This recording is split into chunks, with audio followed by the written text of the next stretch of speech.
you, ladies and gentlemen. General, may I request you to stay back on the dais? I request the war veterans to also join you on the dais.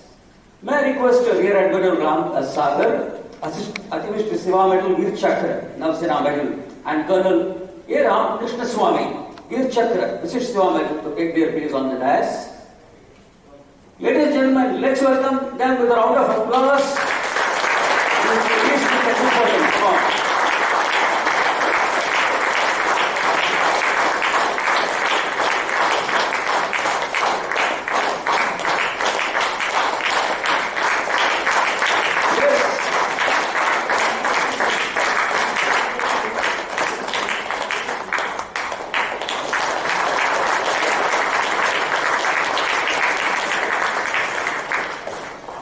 Thank you, sir. Thank you, Lieutenant General Arun, for the occasion. May I request now Mr. Ravi Chandran, President, Madras Management Association, President. The formal welcome address of this very, very special, momentous occasion commemorating the Golden Jubilee celebration of the victory of 1971 war, being organized by MMA with the kind support and guidance from GOC Dakshin Bharat Area, Lieutenant General A. Arun, YSM, SM, VSM. Thank you very much, sir, for being so great in MMA since post March last year. I consider it as an honor to welcome this evening Lieutenant General A. Arun, YSM, SM, VSM, General Officer Commanding Dakshin Bharat Area, and war veterans who participated in the 1971 war, Rear Admiral Ram Sagar retired, ADSM, BRC, NM, Colonel A. Krishna Swami retired, BRC, VSM. I also welcome the other war veterans, recipients of Bone Medal, Veer Naris, who have accepted our kind invitation to join this evening. Your presence here has given us tremendous value for the occasion that we are celebrating here today. I also take this opportunity to welcome all the members of the Madras Management Association all over Tamil Nadu and Pondicherry, and a large number of participants who have joined us this evening on the multiple channels on the digital and social media. As you may be all aware, that Madras Management Association is the largest management association in India, and for the 11th year in the running, we have been acknowledged and awarded as the best management association in India. The last 14 months has really taught us a lot of lessons, and clearly we have demonstrated we continue to add value to our members, who probably have quite a wide variety of members. We have more than 8,000 members, and in the last 14 months we have kind of created events and has been watched by more than 3 lakh participants, and I think COVID has also helped us to get much more global from being just a Madras Management Association. This evening is very special because we are here celebrating Swarnim Vijay Varsh, the Golden Victory year, paying our tribute to all the soldiers who made this victory possible. It's indeed a great feeling and honor for me to be part of this occasion as part of the victory flame at MMA today. I must thank once again General Arun for being very kind and supportive in facilitating this event at MMA. I think 1971, probably I was 5-6-year-old child, and I think what we have heard and read about 1971 was more in our school books actually. And to be here part of this evening and kind of look back at where we are today, I think it's really something very, very special for us. Particularly MMA caters to a lot of millennials and students who have actually joined us today this evening. So I think this is a great memory for all of them who have kind of witnessing this. We are here this evening meeting in blood and flesh those very war heroes who made the victory possible. the highly decorated soldiers who were ready to make the supreme sacrifice if need be to ensure victory to our motherland. This evening, we have with us General Arun, who has participated in several military campaigns leading from the front. We are all indeed waiting to hear the perspective on the 1971 war and also excited to hear the real war heroes of yesteryears on the actual conduct of the war and their invaluable contributions to this formidable victory. I also take this opportunity to welcome all the past presidents of MMA, my colleagues from the managing committee, members of the MMA, distinguished invitees, management students, special invitees, members of the media, NCC cadets, thousands of viewers over the global watching this program live on YouTube, Facebook, MMA live webinar. Wish you all a very, very exciting evening and thank you very much. Was instrumental in bombing the Chittagong airfield, Dhaka Harbour, Khulna and Chalna, preventing enemy operations and stalling their evacuation. Colonel Krishna Swami, Veer Chakra, VSM and Bar. Colonel Krishna Swami is an alumnus of the National Defence Academy, Khadakwasla, Indian Military Academy, Dehradun, commissioned in the J&K Rifles in the year 1958. He actively took part in the operations in 1962-65 as well as the 1971 Indo-Pak War. The then Major A. Krishna Swami volunteered to lead a hazardous operation behind the enemy lines, establishing roadblocks, sprinkling ambushes, and preventing the enemy reinforcements from reaching Dhaka. For his gallantry, for this gallantry, Major Krishna Swami was awarded the Veer Chakra by the then President, Shri V.V. Giri. So he's a very decorated soldier as we see him here. And to converse with him today, yes, ladies and gentlemen, both of them deserve a very good round of applause. And to lead the conversation, and before that to make a present General Officer Commanding Dakshin Bharat Area.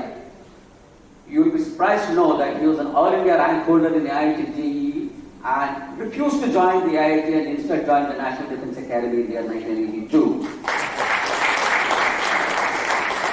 Graduate of the Defence Staff College, Wellington, Center for Defence and Strategic Studies, Canberra, Australia, and National Defence College, New Delhi.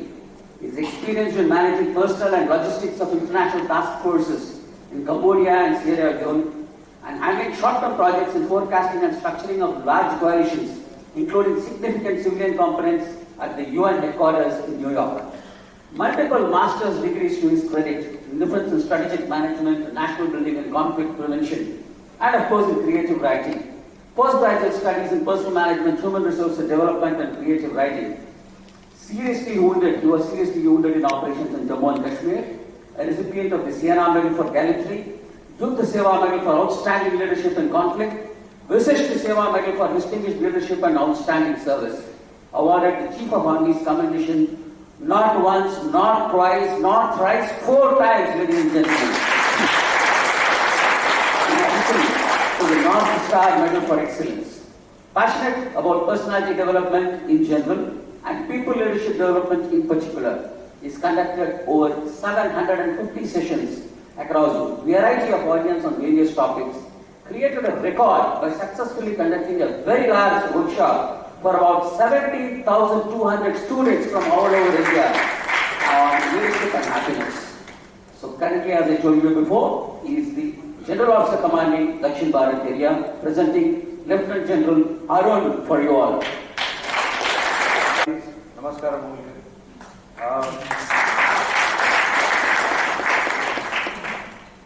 I have to begin by thanking the Madras Management Association and the Executive Committee and the Management Committee. I'll keep it very brief and say it in 2 words.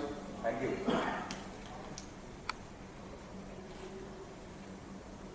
Let me tell you 2 small stories before we set the stage for listening to the veterans as they speak. You would have figured out, those who fought the war, went there, fought the war, came back.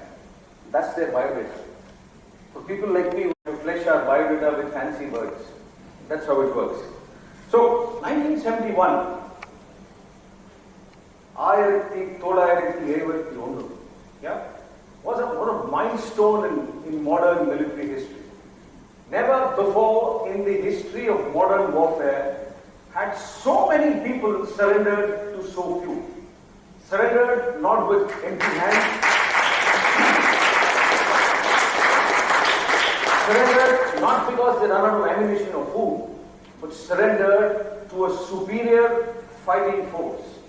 And notwithstanding the mode of the fighting, whether it's on land, whether it's on air, or whether it's on ship, by sea, the fact that matters the most is the Indian citizen, the Indian man and woman, the Indian soldiers, sailor and airmen who make this possible. So, how did it all start? It's not actually a December war. It started on the 23rd of March, when East Pakistan, as it was then called, Pakistan was in two parts, Pakistan and East Pakistan. East Pakistan declared secession. The next day, the Indian Prime Minister acknowledged that secession, in many ways acknowledging the existence of a new country. Priceless move. What followed was atrocities on the population in East Bengal. Consequently, there was an influx of refugees into our bordering states. This created a huge problem. War clouds were looming on the horizon. It cut to the 3rd of December when the Pakistani Air Force launched attacks on our western airfields. Ladies and gentlemen, you would be probably surprised to know, never in the history of Taj Mahal, not even its architects or creators or kings who got it constructed, could believe that at one day in future, the Taj Mahal would be camouflaged using twigs and leaves. That is what we had to do to prevent it from being identified at night, because marble glows in moonlight. That's what happened on the 3rd of December. Subsequently, we joined battle. The Indian Air Force flew over 6,000 sorties. The Indian Navy operated both in the Bay of Bengal and in the Arabian Sea. The distance, ladies and gentlemen, between these two frontiers on which India fought as a fledgling nation is approximately 1,794 kilometers. To this day, we talk of a two-front war, and the difficulties of a two-front war, we've done it before in 1971. Should the need arise, we will do it again. What happened in this war? 13 days of a bloody war. We lost 3,843 people during the war, probably more later who succumbed to their injuries. A total of about 9,851 were injured badly, many more sustained minor injuries. On the enemy side, over 9,000 were killed and 25,000 were apparently injured. Consequent to this bloody war, on the 16th of December, there was a surrender of about 90,368 soldiers, sailors and airmen. Weapons, ammunition, guns, rockets, aircrafts, ships. As the Admiral will tell you, his action alone was responsible for the capture of 6 large merchant shipping vessels, each capable of evacuating 15 to 20,000 Pakistani soldiers. His action made that evacuation impossible. Consequently, 93,000 people gave themselves up. In terms of land, the entire area of what is called modern Bangladesh we liberated. You can Google it and check the area, acreage or square kilometers. Within what is now Pakistan, we had captured over 15,000 square kilometers. In an act extremely gracious and in keeping with the best traditions of our culture, we returned the captured land about a year later. 15,000 square kilometers. Tell me the price of 1 square meter of land in Alwar. In this battle, in the war, 4 Paramveer Chakras were awarded. This is the highest wartime gallantry award in India. We had 36 Mahavir Chakras. One of ill health, he is unable to be here this evening, but we will carry for him his memento and your good wishes for his continued great health. Outstanding. It was humbling, to say the least, to have met him in person. We also won a total of 354 Veer Chakras, 2 of whom are in front of you, with whom we will now have a conversation. Stories in their words. That's 71. What does this torch mean?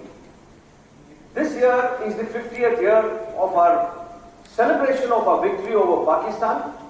I put it as the celebration of India's efforts to create a fledgling nation in Bangladesh. 50 years since we created Bangladesh.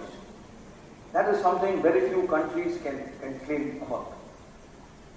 So, the last year, on the 16th of December, our Honorable Prime Minister lit 4 of these torches. Each torch moved in a cardinal direction, north, east, west and south.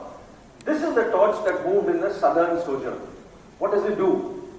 It travels across the country. Its intention is to go to the home of each of our war heroes.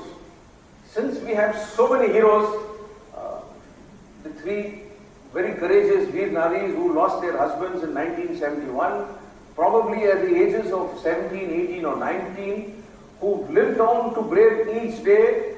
You must meet them a little later. One of them has 2 sons. Both are graduates out of a college which I did not join.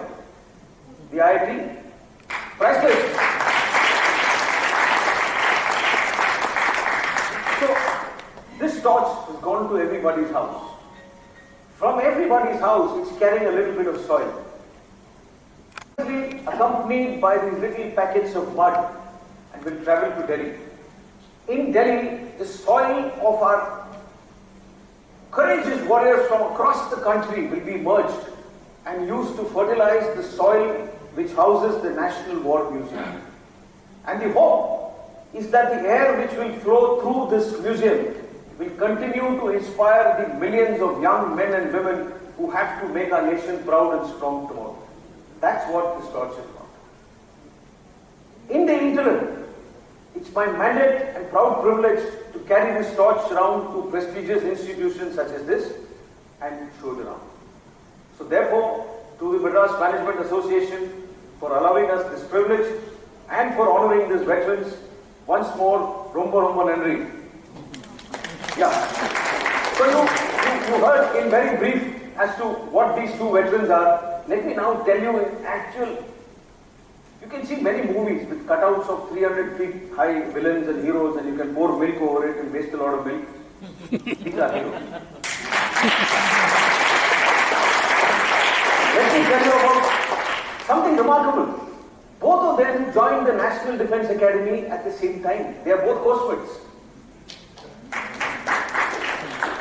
Okay, Admiral Ram Sagar got 3 gallantry, 3 awards, 3 big awards. The Ati Vishish Sena Medal, the Veer Chakra and the Nausena Medal. The Veer Chakra, of course, supersedes everything else for pure gallantry. Commissioned in 1959, I put it in very simple language, you'll hear it from him. He took off from the INS Vikrant. He's a naval aviator. The most difficult form of flying is flying from a floating airstrip. That is what his job was. He took off from there, he was tasked to do something. He spotted something which a normal person would not have spotted. It was out of place. He came back and reported it. He was tasked to go again the same night in hours of darkness to neutralize that threat. He did that. In those days, there were old bombs and rockets, didn't have the kind of modern day guidance and systems. So he fired those 6 bombs and missiles. They didn't have the effect which he wanted. The only option was to drop depth charges. The only way to drop depth charges is to fly almost at the height of the sea, which means you're endangering yourself to the enemy fire. He did that with his team. So what happened? The ships which were intended to move into what is now Bangladesh and evacuate the Pakistani soldiers could never do that. They were towed away later on and brought into Kolkata port. Graciously, we gave away those ships also much later. But his action and the action of his team, he may not hype up his actions, but this is what he and his team did. In a remarkable act, the entire team was awarded the Veer Chakra even during the war. Doesn't normally happen, so that is Admiral Ram Sagar. Let's cut to Colonel Krishna Swamy. He even took part in the Swarnim Vijay mini marathon which we had earlier on this year, and I had to actually put him in shackles to restrain him from running any more than he did. So hats off, sir. He is also a triple awardee, Veer Chakra and a VSM twice. Getting one award in the Indian Army itself is a privilege. To sit and speak to people who have three each is a remarkable experience. So please enjoy the rest of the evening. What is his job? He is what is called a foot soldier, an infantryman like me who does our work on the ground. Most of the time unseen. His job was in many ways very simple. He was tasked to go behind enemy lines, also in Bangladesh, and set up a roadblock and ambush a convoy of Pakistani armed forces which were supposed to come on that route. Extraordinarily difficult job. Extraordinarily difficult even today. When you have to launch ambush today, it's very difficult. In 71, in a foreign country, land which you wouldn't know, extremely difficult. One person volunteered. Colonel Krishna Swami. So he went in behind enemy lines and established this ambush in a land which he didn't know, in a terrain not familiar with, not aware of what time the enemy will come into that ambush. Yet the ambush was laid probably with all of 75 or 80 people, he will tell us now. A huge Pakistani convoy of both arms, ammunition and soldiers were drawn into the ambush unsuspectingly. The ambush was engaged. Firefight continued till about 3 in the morning, 3 in the afternoon. At that point, the Pakistani armed forces also used armored cars to break the ambush and go with. The ambush has just got soldiers sitting in trenches, open trenches, which they have dug the night before.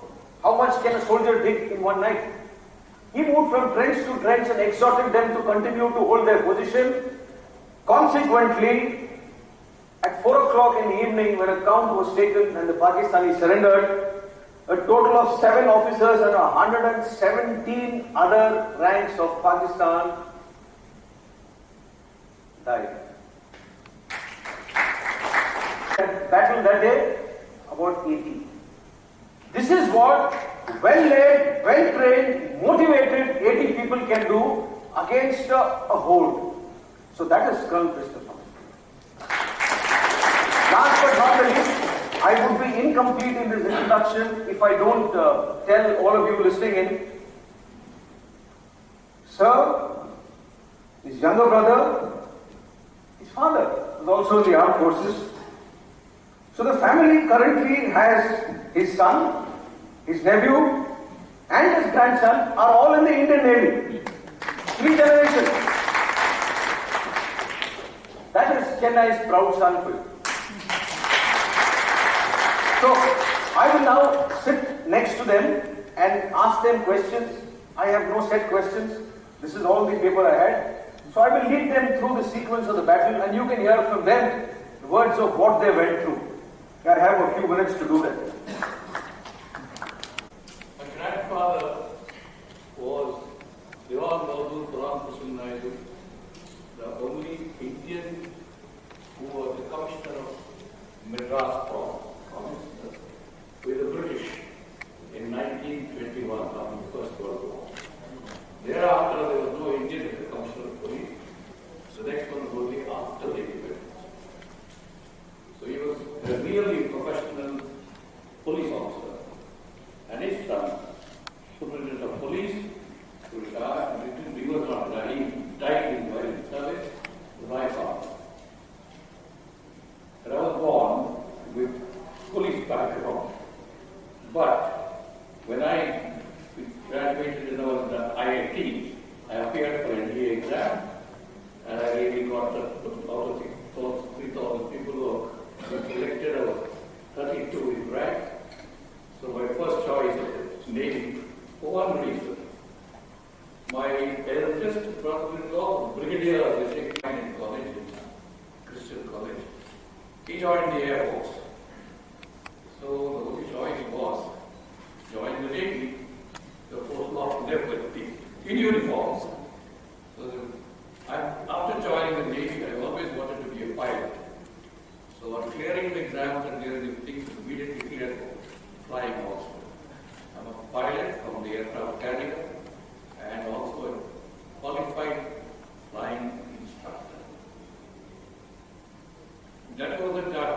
when I was in IIT first term, when I got my selection to NDA with my thing. And then I calculated it would take me 4 years to become an officer. It may take 4 years and struggle much more. Because in IIT, I was a directly inter-service intermediate student who came on with a good marks. Every one of the classmates were postgraduates. So when the class used to go on and they start teaching, everyone would say, sir, we know that we already done it. And here I used to go to Lipa. I had a diaper. That is like, who was from Andhra, with the gold medalist also, look at me like, sir, I can't go on. Sir, if you had to rewind the clock, would you still join the Navy? Definitely. Sir, we just here for you. Okay, same question, sir. Tell us very briefly something about life before you joined the National Defence Academy. I'm a Tirunelveli born boy. And my father was serving in Delhi in the All India Radio. So they were all, therefore, had to move to Delhi. So I'm a Delhi boy also. I joined the St. Stephen's College. I did my first year. Then I got through in the National Defence Academy. My principal said, why are you leaving the college at this time? I said, no, I want to join the army. So I left the St. Stephen's College and joined the army. Then joined service wing. When the Karakwasla was newly established, ours was the first batch to go there. The 13th course. Both of us were from the same course. That's it was. And the second question that you asked, if I would be born again, would I join the army? There is no question. I would. And I asked the same question to my wife. She said, I will marry you again. Of marriage is fairly long. Yes, sir. You are right. I was married in Coimbatore in 1961. And we have endured each other for 62 years. Going on very well. So let's do it. So you're 37, what which year born? When I was born, is it? Year of birth? 1937. 37. He is 2 months earlier. He started done the job earlier.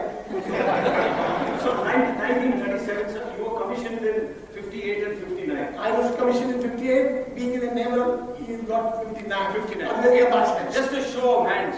How many people in this audience were born before 1958? That is the year in which these two gentlemen on the right and left became commissioned officers in the Indian Armed Forces. Just a little show of hands, please.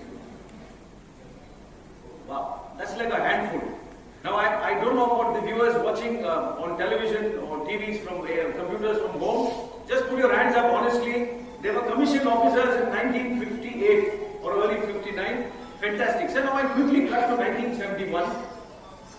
Just describe for me, sir, the period between January and December 1971 in general, not with reference to your unit, in general in the country. January and December 1971 was a period when we were spread all over. The Indian Army, I'm talking only about the Army. In fact, my battalion was the eastern sector, Nagaland. Then we moved to Nifa. Then we were to move to Bhutan border. We were wondering as to what is going to happen. Although we knew that there is something going wrong, because the refugee problem in those areas were mounting. We knew that something would occur, but we were not aware that we would be part of a war. We were never sure that a war was going to take place. So I just pause you for a moment, just to explain to the rest of the audience how the geography is laid out and how an infantry unit typically does its work. An infantry unit is a body of about 800 people. It's led by a commanding officer and it's got about 800 people. This is the one that is actually used to go into assault or holds defenses on ground. Now when he says move from one place to another place, please understand that this is a body of 800 human beings which is being moved geographically. So you move lock, stock and barrel and go to another place. Each place that you go to, you need to learn about that place, the topography, the terrain, the route, the logistics, everything else. And if you have to wage battle there, you need to know the ground like the back of your hand.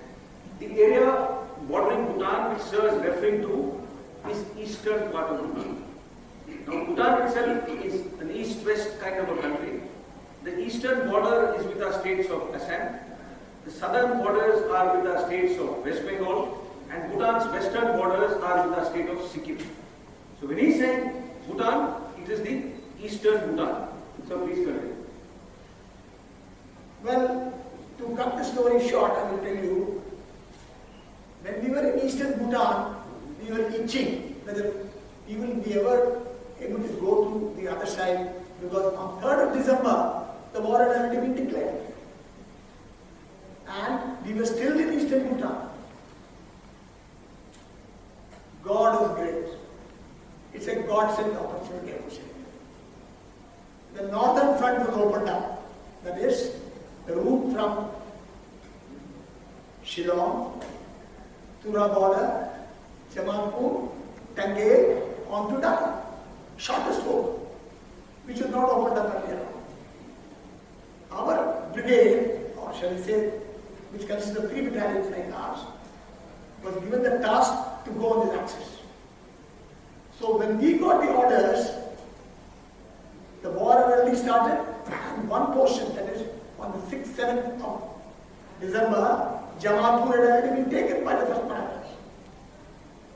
Now, my battalion was closely following that formation. We crossed the Brahmaputra. You'll be wondering how we did it. There is in our midst a marshal who had created a situation in which we could walk with impunity. The air. I had just given up my job from carrier as senior pilot of the Alizé squadron, the French anti-submarine and reconnaissance aircraft squadron. And I taken command of fighters, Kirans in Goa. The time when the war would start, that was the decision, March 23, what to do. Everyone knew that Vikrant was in the dry docks. And Pakistan generally starts this war where the Navy's biggest carrier is not operational. If Vikrant had sailed out from Bombay, it would have been sunk by the French submarine Daphne given to Pakistan. Admiral Krishna was at that time Commander-in-Chief, Eastern Naval Command, a very brilliant Brahmin from South India, from Madurai. He told Chief of Naval Staff, Nanda, let's get Vikrant on my side. Then Pakistan will be on the western side, cannot be able to do anything much. So, Commander Chakravarti at that time, got a major was working desperately on the boiler. He completed one boiler. That was by May 1971. They moved the carrier gently, the war had not been declared, at maximum speed of 10 knots, right across Sri Lanka, came to Madras. And Madras was operational, getting working. And that was in the month of June. War had really not started at all. And the Vikrant boilers were got ready at the fastest speed. Catapult, which is what is used by the carrier, it's like a catapult firing. You attach the aircraft with its hooks, and the catapult is 110 feet long. Is then fired by steam, and by the end of the 110 feet, you would have achieved a speed of 90 knots. So the aircraft flies off. So, sir, translate for speed. You would have got a speeding ticket. If your procedure is, you sit on that cat in the beginning of the catapult, and you secure everything, and you know when you're fired, if you get pushed like So we get our stomach into muscles and everything ready. Full power on the aircraft engines. And when you are ready, you give the salute to the man who is going to fire you with the cannon. By the time you go to the end of it, the speed would have been achieved. You just take, you are already holding the control. Your hand is like that. You just take charge and fly out. There is absolutely no problem. How many in the audience can actually see the Rear Admiral going back to 71 and actually flying his beloved aircraft? That is the pleasure of being a Eurocrat. So, sir, what's the situation? Forget about the cantonments and military establishments. What's the situation at home? So, your parents were in Tirunelveli that time? No, they were in Chennai. They were in Chennai. And you were married, sir? You had 2 kids? Yes. In 71? Yes. Where were they, sir? What was going through their mind, if you can? My wife was in a separated family accommodation in Delhi. My elder son, 1963 born, and the younger son, 1968 born. So when I went to the eastern sector, my younger son did not even know how to speak because he was 1.5 years old. Their position was that my wife had to keep them in good humor so that she kept on saying, Papa will come, she will come, he will come back very soon, don't worry, he will come and eat, etc. To maintain a facade of that there's nothing wrong. A very brave lady, staying alone. But luckily, in that colony of separated family accommodation, the camaraderie was so good that my own commanding officer's wife was also there. The chief had given instructions that all these wives will write letters to their husbands regularly, and the mail is to be collected and it is to be sent across the class. So the wives were given the task by the army to write letters regularly. Children were going to school normally, and the mother is to keep them in good humor. That's all. Trenches were dug in the colony, and for a siren was blown, they were all asked to go inside. So the children used to play around in the trenches, and the wife did not know whether it was going to be actual bombardment or otherwise. So that was degree of uncertainty in the family side is concerned. They did not know where I was, but I used to receive the letters. Thank you. No knowledge of the defense forces.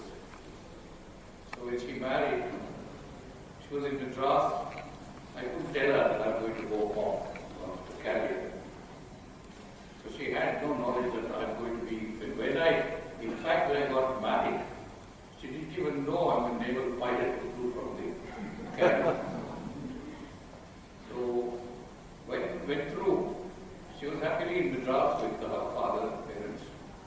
And after the operations, Vikram came back as a big war hero with everybody on board in Chennai. That is when she knew the operation, how brilliantly everything had gone on. And in the process of this war, she realized I was in serious and fighting forces. Anything can happen, and people were telling her at that time, but she was very happy to receive me. We had no children at that time. The daughter was born maybe 10 years later. So she was alone during the wartime, and she really had no knowledge where and how I was operating. So how is that we are going to war? That, as you all know, that our letters are all censored. And as an officer, I could not have written that at all. Therefore, to communicate with your wife, except saying, how are I, don't worry, etc., I'm all right, etc., the first few paragraphs are only, I'm all right, you don't worry, take care of the children, etc., etc. Now, what went into my mind, frankly speaking, that I was wanting to go to war. Don't think I'm a warmonger or something like that. It's a lifetime experience. In 1962, when we went to the war,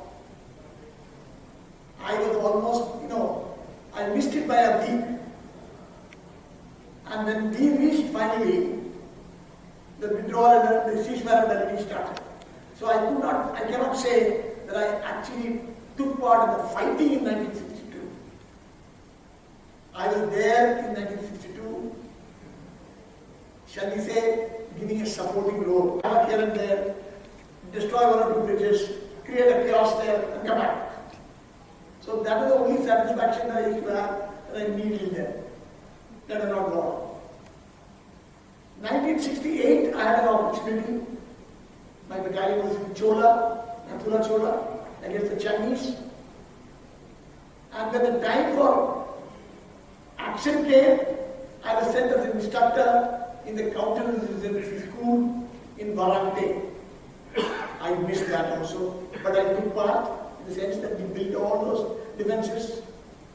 I earned a medal also, but I did not take part on the 1st of October when the actual war took place and my battalion was there and we won. Beat the hell out of the Chinese. In 1971 when the war came, we were in Nagaland, again was wondering what the hell is happening. We are again in Nagaland.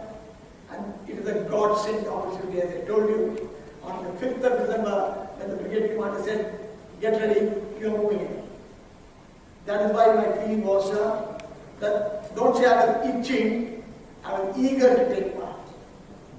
Because after all, with 12 years of service, I have been trained. I was instructed in the Indian Military Academy teaching cadets as to how to do an ambush, etc. I said, my God, I wish I could do it myself.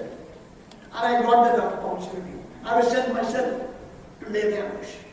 So, sir, and your wife, but the rest of the country, what was the mood and how did we manage it? What were the perceptions? What did the media write? What was on All India Radio at that time? Doordarshan wasn't there.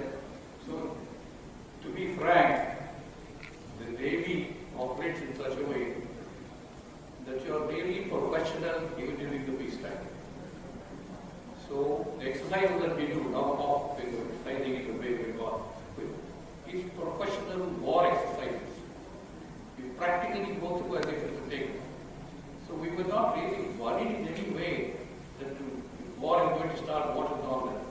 But when Vikrant came onto the Madras side, catapult was not there. But my aircraft is designed to even do free takeoffs. So they wanted to test the arrested here. The plane comes into the tower, and there are wires across down into the folds.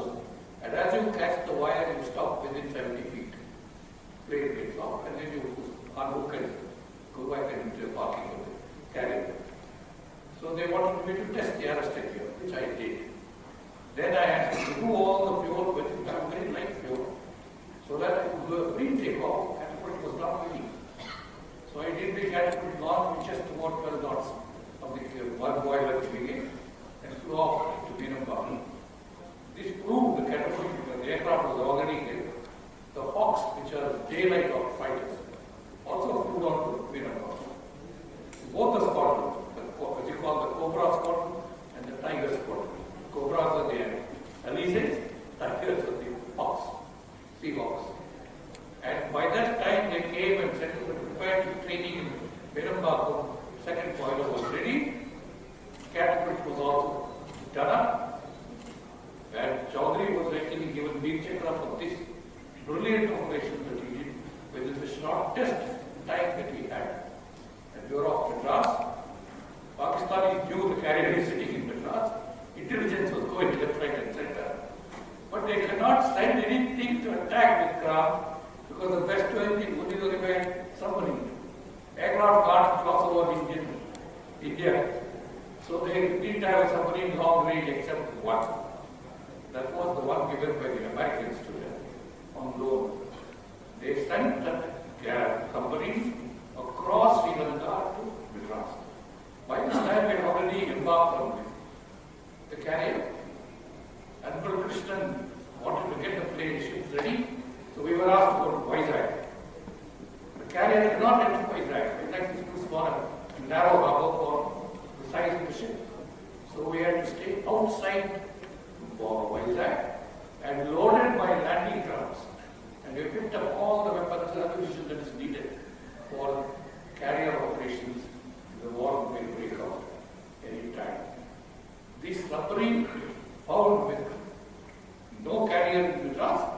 came to Vizag.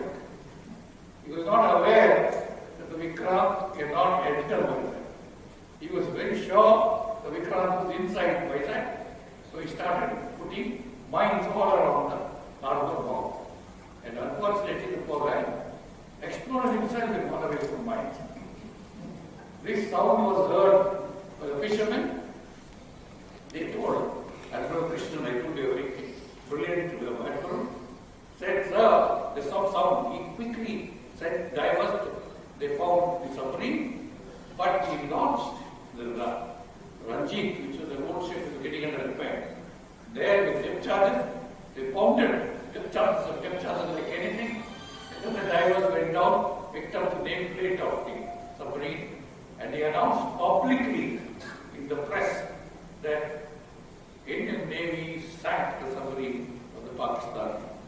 This had a purpose, because there was a rivalry between the admirals on the east and the other admiral on the west.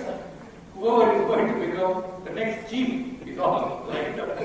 Let's cut, sir, to December to 12, early to 30th. correct. December. The enthusiasm of our battalion was so much, as I say, itching and for taking part in the war. He said, why are we waiting for so long? Let's go out. There are calling 40 soldiers. So from crossing the Brahmaputra, we did not wait for any vehicles to take us further. We started walking towards a place called Tangale. The ladies might be interested to know, Tangale saris are very, very famous. Dhaka silk and Tangale saris are very, very, very famous. We had to pass through Tangale. En route from there, from Jamalpur, where the battle was fought by the first Madras. There are dead bodies, etc. I don't like to tell all that. But I picked up one steel helmet of the American steel helmet it was. Apparently, Pakistani must have dropped it or it must have fallen off. I said, let this be a memento for me. When I picked it up, the moving was very heavy. Anyway, I put it on my back and started walking. And the distance was almost about 20 kilometers from Jamalpur to Tangale. It was a night march. I did not know, frankly, the main fog of war, sir. The paratroopers had landed in Tangale. There was a para-operations plan in which to choke the Pakistanis, the para-brigade was dropped. The forces that were coming on foot did not know that the paratroopers were. Our Indian armed forces paratroopers down there. So when leading elements of mine were marching, I heard one LMG shot. My forward troops halted. He said, sir, you said that there is no enemy here. How is it that people are coming there? Then I moved forward steadily and I found a couple of parachutes on the trees, on the ground, etc. Then I realized Pakistani certainly cannot be having part. So I just out of sheer confidence, I had returned from the senior command course and my instructor was Colonel Pannu. He was a paratrooper. So I said, Pannu sir, where? The JCO got a shock. He said, who the hell is this guy who's telling about my CO? Then the fellow said, stop firing. We are alive, laughing and kicking today because of that faith that just stopped it. And that Pannu name worked and the firing stopped. We were allowed to go. When I went to the brigade headquarters, I asked, I said, damn it, why did you not inform me that there is a paratroopers in London? Then he asked me a counter question, how the hell have you come here so early? Who asked you to walk? So I said, there's no point in talking to the brigade major. So we said, all right, we proceeded further than Tangale and we had a night halt. And that is why I want to share with you that on the night of 12th, 13th December, the formation that were going ahead had to face a halt virtually because the bridge across the river Tura, which the general will tell you later, was blown up and further advance of ours was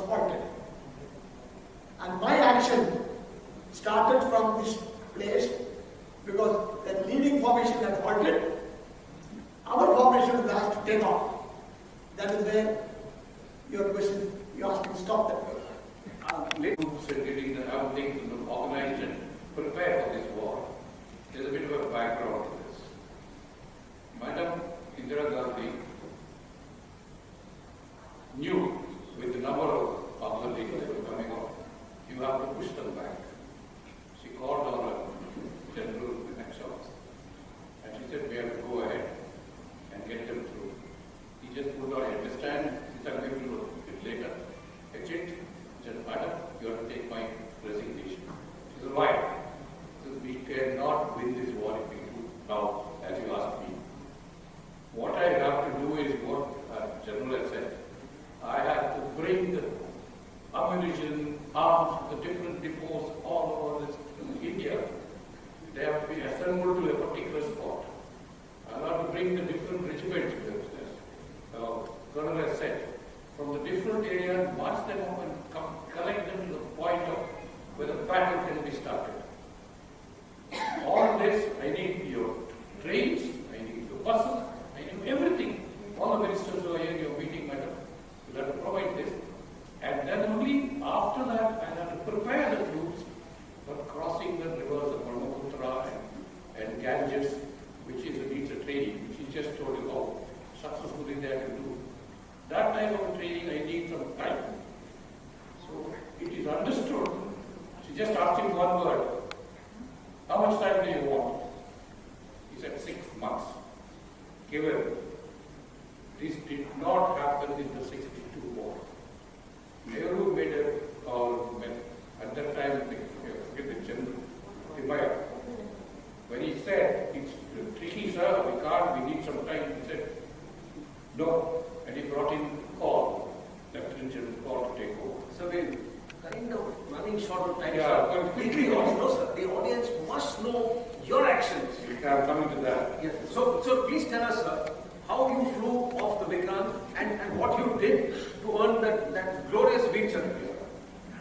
All these connections I'm talking about because of one incident during the time of flying. So we will run out of time, sir. Yeah. So Vikrant was completely ready in all respects by November. And Admiral Krishnan moved us on to Andaman Islands, the port called Cornwallis. It is well protected. We were sitting there from mid-November onwards, waiting for the war to start. And luck would have it, Pakistan did the offensive first. So we had every right to announce immediately war. And during the briefing at that time, the commander there just came and said, gentlemen, this is it, we're going. And Vikram saying with high speed. By evening, first attack was done by the Hawks, because they are daylight operators, or Dhaka. And we got aboard because we had somebody breaking and also the gate strike 40, flying all over to stop every vessel that was coming in and going out. And that was very successful. And then we were at night time, we used to bomb Chittagong airfield. I did it initially from height because we were not very sure that the guns fired mantle would reach that height and destroy them. But the tracers did not come. The Air Force was so effective, there was no air limit of the Pakistanis in the day. So promptly we started attacking daylight hours itself from a lower levels. And Cox's Bazar was bombed day and night by the Hawks. And we did also the bombing with final bombs. There was nothing they could get away from. So, sir, this was the night of 10, 11 or so, when you flew and you had to fly through. We'll come to that a little later. You had already carried out numerous attacks on different targets in the general area of Dhaka and Chittagong and so on, and in the harbour, and Cox's Bazar and so on. Approximately how many sorties would you have flown before that fateful one which earned you the BRC? About 25, 30? Possible, because but then the Elysee flies for 3.5 hours every time. So in a day we would do 2 sorties and the night one, maybe 3 sorties a day. And yet the Air India pilots cannot fly beyond the specified time. This is what combat air warriors do, and that's the difference. Please now take us across the river and into that night where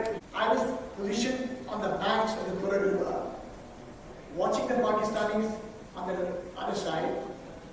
Bridge broken. The leading formation commander has already gone back to re-equip himself. The brigade commander of mine asked my commanding officer, Nair, are you ready to go ahead? He said, just a minute, I'll check up whether Krish is fetched up. Krish was already on the river bank. I need Krish myself. This is again a God-given gift. Again I'm telling you. The commanding officer of mine was standing next to the brigade commander, and the brigade commander was having a chat with the other battalion commander to say, would you like to take on this task? That gentleman had a bit of a reservation. The reservation was that I do not have information, I do not have sufficient air photographs, this will be going down the dark, I would have to take a lot of risk. So the brigade commander just left him. He said, Nair, are you ready? Nair asked Krish, are you ready? I said, yes sir, I'm ready. In an operation of this nature, when the enemy is withdrawing, he is with his pants down. And they say that a man with the pants down cannot run as fast as he should. So therefore, he said, why not we throw the caution to the winds? Don't worry about this stuff called pamphlet. It says that river crossing should be done like this. So many things have to be done like that. No, nothing doing. I have been given a task. Go. I volunteered. I said, sir, I will go. So he said, how many of your men are here? I said, there are 80 of us here. Alright, I will send you some support whenever I get a chance, but now you go. I crossed the river, you will be shocked and surprised after using a deception plan. That is, right in front of the enemy, if I had crossed, I had been shot up. No, I wouldn't be telling you the story. So we simulated some activity here and there. 5 kilometers downstream, what of course, we crossed it unhindered, unnoticed, with chest depth of water in the Turan River, with our weapons on top so that it doesn't get wet. You might think that I'm sandering, as you know, carrying a weapon like this. Protecting my ammunition, carried everything on the back for 3 days, Shakarpara rations, so that we are self-contained for 3 days. I said, don't come anywhere near till the time I tell you to come. You want me to lay an ambush at the roadblock? I will do it. Because I've been an instructor in the military academy teaching how to lay an ambush to the cadets. So therefore, to cut the story lining, we found a suitable place. But those boys, Mukti boys, they took me to an area which is full of slush. Imagine 80 of us crossing the river with a rope tied around, one by one, etc., without any stealth, without any noise. And my troops were heavy smokers. I stripped them all the cigarettes. I said, nothing to it. Nobody will carry a matchbox, nobody will carry a cigarette. Nothing. We all went. Noiseless. Everybody understood that there is no joke. Now we into action. I said, if anyone coughs, I will shoot you.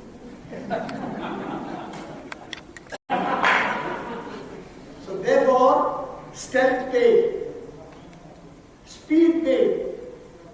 We walked on, we did not know where to go. All I knew was that Jaipur was a place where the ordnance factory that was built by the Chinese, heavily guarded. They were to take ammunition to Dhaka in convoys. My job was to prevent that. Very simple task. Lay an ambush, delay, encircle them, catch them, annihilate them. Full stop. Now, we had to traverse about 20 kilometers. And the path was not a road, it was rice fields. to the berms in the rice field. And if I slip, I go for a plonk in the rice field. 2-3 people did fall, and I also probably fell once. But we managed. The Pakistanis were very clever. Like the Vietnamese used to do, they used to do prophylactic firing. They would go with the jeep, searchlight, wherever they found any movements, they will let go machine gun bursts. So that we were to be absolutely silent, no question of giving any information, no question of listening. Faster. Yes, at the speed, he says. Okay. To cut the story short, how do I now go across? I was full of slush. So we took out our raincoats, spread it on the road, hop, step and jump. So that no telltale marks are there on the road. So the enemy will not come to know that somebody has crossed. My entire lot of people were on the other side of the road. I sighted the medium machine gun. Then other platoons were also sighted. I said, I'm ready. Time was 2 o'clock. My commanding officer rang up, Krish, are you alright? I said, yes, I'm alright. When are you coming? I said, when should I come? I said, I'll send you guides. This time you don't have to come by the way I came. You come straight. And I'll take you. He said, how long will it take? It's about an hour. Time is 2:30. By 4 o'clock, ladies and gentlemen, my battalion, less one company, had built up. By the time I was ready, I laid the ambush. First ambush was in such an unscientific way that we had put cycle rickshaws, some sort of a broken cycle, all of them, to confuse the enemy, as if it is a Mukti Bahini act. They never expected Indian Army to penetrate, come across, etc., etc. They thought that must be some local. So the enemy was a little bit, confused or complacent, whatever you can say. 3 vehicles came. To cut the story short, for speed, they fell in my trap. Tires shot, ammunition being there, those people were absolutely shocked. Ammunition loaded vehicles under my command, 6 prisoners, 3 Mazdoors, civilians. I caught all of those 3 Mazdoors and kept them under my command because they could run. The other 6 soldiers, they ran towards Yemen to inform that the Indian Army is coming. Now, in any ambush, we are told the best way to defeat an ambush is to rush the ambush. One captain from the Pakistan Army came in a jeep, which his base is still, I remember his base. Captain Nawashi Sharif Khan was his name. He walked into the ambush, speeding jeep. He also got into the trap. Shot. I picked up his pips, picked up his pistols, and also his passport and commandos, which I presented to my Management Center. Everything I picked up. Then these 3 civilians, I gave them nice slaps. I'm saying slap, not because of anything else, because Geneva Convention that we observed, and I can't tell it in public that I crashed them. So therefore, they packed up all those things. They told me very categorically that the convoy is coming at 10:30, led by 2 tanks. And therefore, I knew what we were going to plan. I passed on my information to the commanding officer, and by the time the commanding officer came there, he said, I will send you somebody, operation officer. And the joke of that was that artillery officer, who later on became an IAS officer in Tamil Nadu, Collector Tirunelveli, Captain R.D. Hira. He was chairman, managing director of Alvin. Then I was the director in Sicilia. I will tell the story if the general gives me time.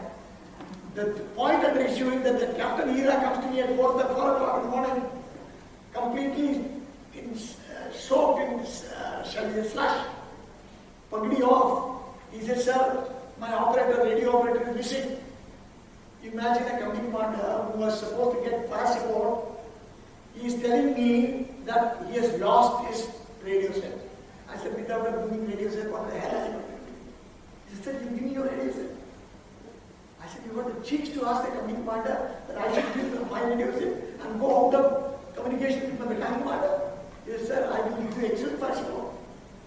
Hobson's choice. I give my radio set to him. I said, you register all the targets that I want. To cut the story short again, that officer's name was Hira. Captain Hira was not only Hira by name, he was Hira by deed. Hira means you know what? That is what I'm saying. He was a jewel. He did a marvelous job. If I am okay, I'm overexcited, it looks like, and so therefore, the ambush was successful. The Pakistanis eventually surrendered at 3 o'clock, one by one, and the Pakistani major told me very categorically that I do not have implements to dig trenches for burying my dead. I said, don't say that you do not have implements, you do not have the will. If I were you, I would have started digging with my bloody nails. I said, you are telling me that you don't? I said, Sundar Saab, in ke liye cover karo. I called my JCOs, dug grave for them. 117 people were buried because of the grave that I gave. He abused, the major, Pakistani major, abused his troops right in front of me. I'm the enemy battalion company commander. And he called them names. Very, very derogatory. I don't like to repeat it even. And the JCO comes and tells me, he says, साहब देखो, आपका army में कैसी इज्जत देते हैं? आप जैसे अफसर हमारे पास होते, हम कभी नहीं आते. That is something that I got from a Pakistani JCO to say that we are so good in our profession, good in our deeds, good in treating our young. They surrendered. At about 4 o'clock, everything was over. I cremated 2 of my dead comrades, 2 of my wounded soldiers. I had evacuated them. And the Pakistanis again saw how the company commander is treating their jawans and cremating their dead in the field. I was their father, I was their mother, I was their priest, I was everything. Because at that particular time, 6 o'clock was the sun would have set, I had to finish it up before that. So I had to do it, and the next day morning, vehicles came out from Dhaka, we moved to Dhaka. And the story continues in the got the time. So we save that for the next Yes. MMA session should be offered as a time. Sir? I wanted to know what was happening on the western side of Bangladesh, along the Kunda River. I finished my reconnaissance. I flew there around about 6 o'clock evening, and I found 6 merchant vessels in a line in anchor near Pune. And straight away I knew this is the evacuation fleet for lakh troops easily, because each ship will carry nearly 50 to 20,000 in their holds. I had nothing other than the rockets and my depth charges. I was not at that time doing bombing run. But 6 rockets I popped them. Every ship, one rocket. It just vanished into the ship, and I didn't know what would happen, that's all. But I later on learned some people were injured. By the time I came out of the last one little gunboat with a 20 mm gun started firing, and his tracers were coming past and missing me. So I had to go to the west and then come back to Ikram and landed, because I had already expended my ammunition, and told them that there is a fleet like this. Straight away the fleet admiral Sharma knew this is the evacuation fleet, we have to do something. And he told her that I had landed at 8 o'clock at night, you will go back and strike them with bombs. So we picked up 2 o'clock with the time when the moon rises, 2 aircraft, my aircraft and 1 more, 3 bombs each, and then we started bombing again. At bomb, we had to do it at deck level, lower than its ceiling height, because we just come and drop straight. And as I started dropping mine, and the other one was also following 3, this gunboat now woke up late at night and then started firing it. By that time, we had already run through the thing. All the bombs penetrated into the thing, but the Russian ships were very large. So I don't know what further damage we did. We came back. Admiral very rightly appreciated that these ships were trying to run away because it was surprising that the evening strike of the aircraft, the night strike 2 aircraft, and you don't know what will happen to them. They are all merchant vessels from outside, not Pakistan. And as expected, they all broke their chains and anchors, came out at 6:30 in the morning from the mouth of the river. Bias was sent there to stand by, looking out for them. And he saw these chaps coming. The fleet cleverly did the bifurcation trick. They spread out in different directions, away from the frigate. He made an express signal to Vikram. Only one I can catch, others will escape. At that time, the Hawks had carried out a day bombing, a warning of Dhaka, and they were coming back only with front guns. They diverted them. 4 aircraft went with their front guns, bombed them in. All the ships immediately hoisted white flags because this was a third air attack. And they stopped, dead stop. A boarding party from Bias went on board and lined them up, told them what we use in VHF sets at sea, and said, proceed. And they just followed it into Diamond Harbour, Calcutta.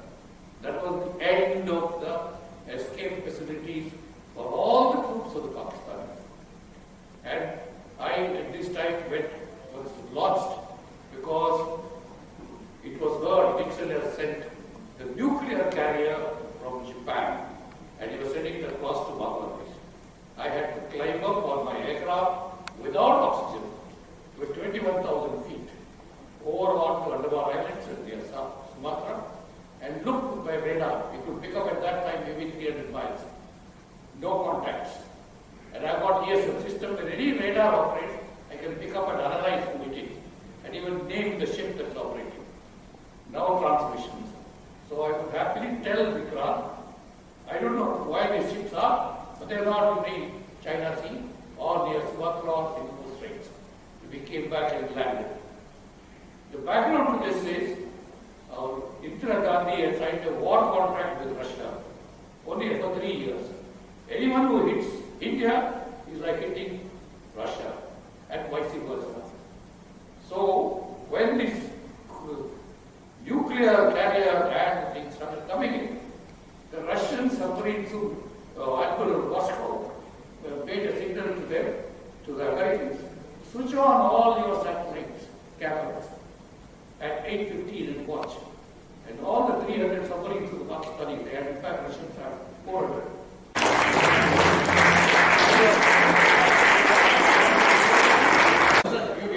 Awarding wristwatches for all the war veterans. And we also thank Ginger Bread, Kesar Kumar, Pancakes and Dakshin.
Sir, 1 second, sir.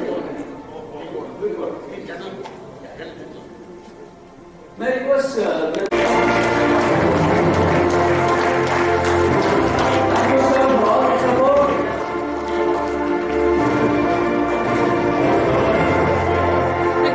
Ladies and gentlemen, round of applause for Minister Narendra.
Thank you for all the work with this class.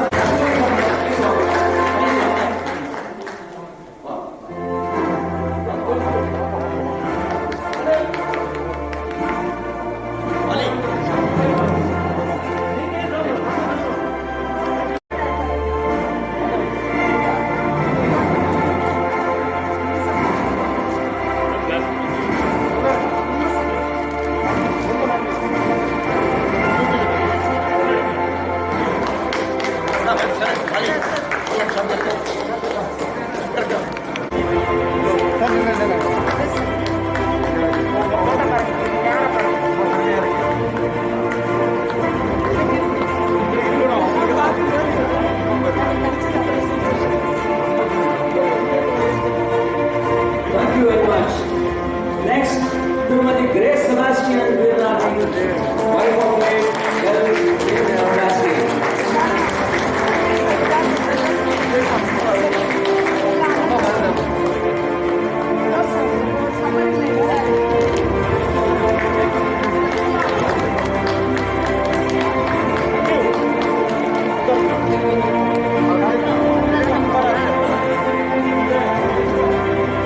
Grace Sebastian, Yes, madam.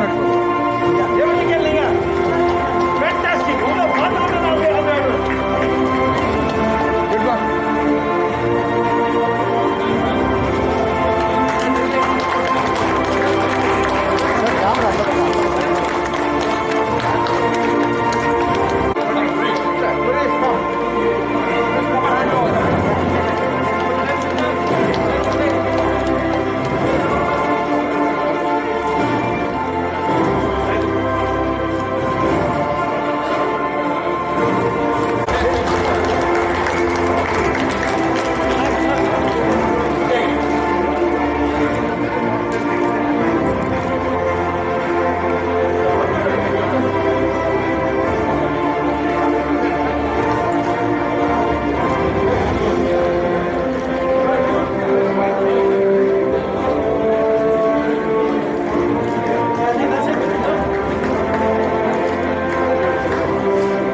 Thank you, ladies and gentlemen. Please settle down. Please settle down. I think I'm going to be part of this evening. Thanks. I think it's really an emotional evening, and when General Arun said a couple of months back that we must vote this event, because he said during the committee, we said yes, it has to be done at MMA.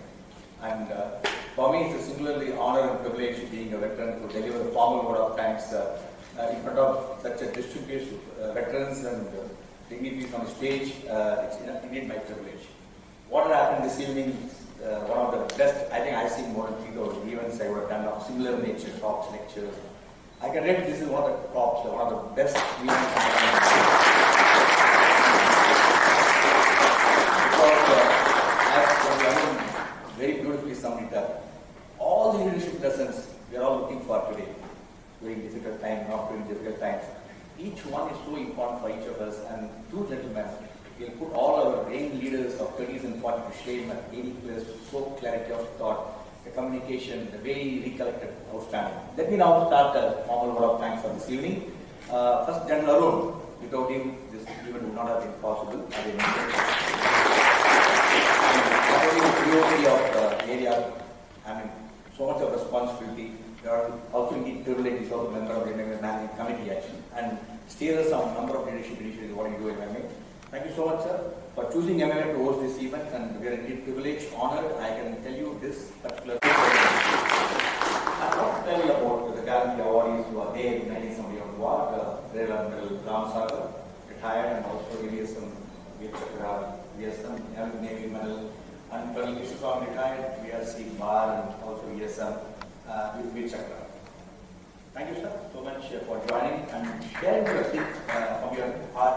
What exactly happened? I could see that so much is there to share, because I can tell you, I was being, after somebody on war, personally, being a CA, quit and joined Air Force. I think what made me